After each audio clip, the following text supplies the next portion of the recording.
Pinuhusan ng pabango si Jesus.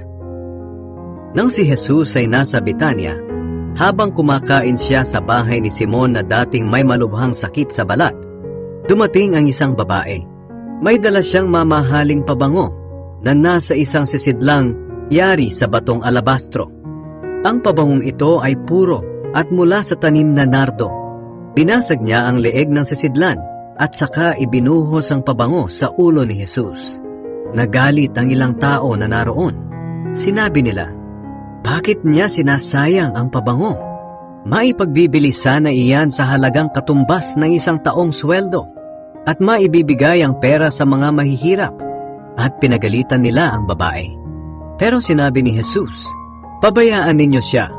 Bakit niyo siya ginugulo? Mabuti itong ginawa niya sa akin.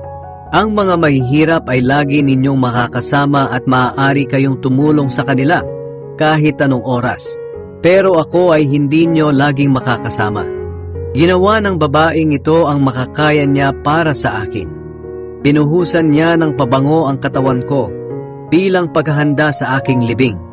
Sinasabi ko sa inyo ang totoo, kahit saan man ipapangaral ang magandang balita sa buong mundo, ipapahayag din ang ginawa niyang ito sa akin bilang pag-alala sa kanya.